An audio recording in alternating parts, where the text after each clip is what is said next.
Hi everybody, I hope you're having a great day today. I'm having a very ambitious day, so I thought I would use that extra energy to tackle the front hall closet.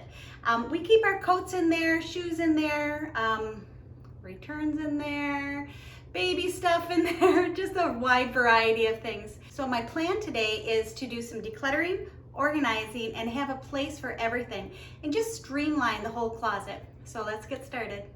Our drop zone area and front closet was getting unmanageable because we had way too many things in there that didn't need to live there.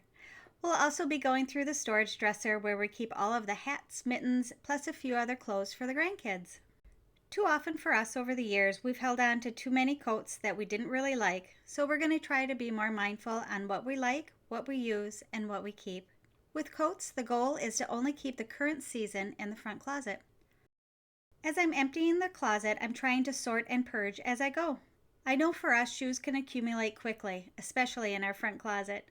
Normally, I like to go through them every couple of weeks and only keep the ones that we use on an everyday basis in there. Typically, that'll be a pair of flats, a pair of tennies, and a pair of boots or sandals. When I sort and put like things together, I can get a good idea of what I have.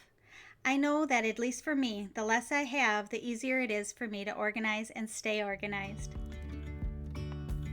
First thing I did was to clear out the closet.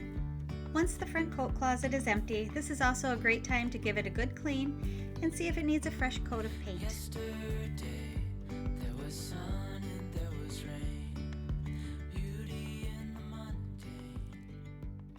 Keeping only a limited number of currently used seasonal items helps us to find what we need. We don't need to look through winter coats in the summer or sandals in the winter. I like to keep an open mind and relocate things to a better spot if it doesn't need to be in there, so our front coat closet will be more functional and less stressful. I also asked Brad to choose the coat and hats that he wanted to keep handy in the front closet, instead of me guessing. For us, it's always better and feels more respectful to have the person wearing the items to choose what they want to keep in there. We do try to have things on hand for when the grandkids come over or if they spend the night. We ended up having too many things and it became hard to find what we actually needed. Or the kids would end up pulling everything out if they were looking for a shirt or pajamas. To help reduce the inventory I have to manage, I'm asking the girls to bring over only a couple of pajamas and a couple comfortable, versatile seasonal outfits for the kids. While going through our winter wear, my goal was to keep only the things that we like to use and to let go of what's no longer serving us.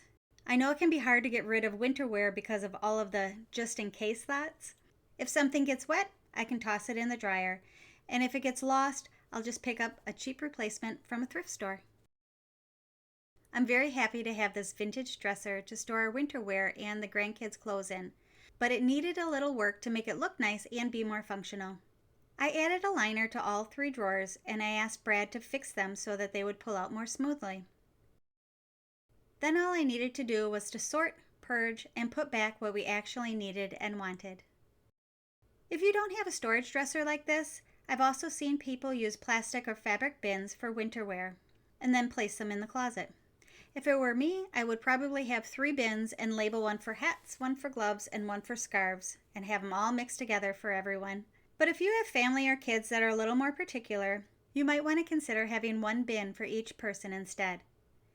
If you go this route, consider splurging a little and get some new ones that all match. Another great thing about labeling the bins is that it's easy to spot where things are and where they go when you're done using them. We like to keep our games in the front closet as well, so to better organize them, I put the smaller card games in a bin, and then I also kept a small bin for things that needed to be returned to the store or to other family members.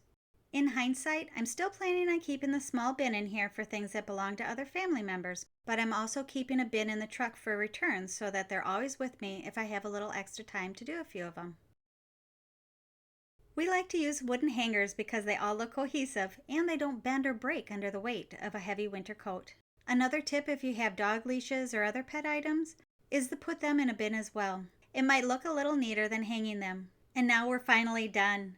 Everything is where it needs to be and I'm super happy with the way it turned out. I'm sure we'll continue to tweak it as time goes on, depending on how our lifestyle changes. Thanks so much for coming along with me as I clean out our coat closet. Very happy with the way that it turned out. It's streamlined, everything has a place. I'm very thankful for that.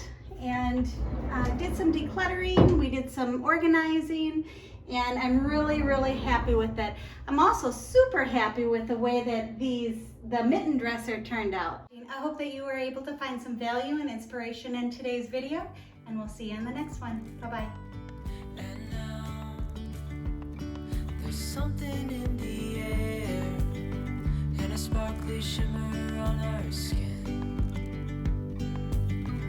restoring everything within.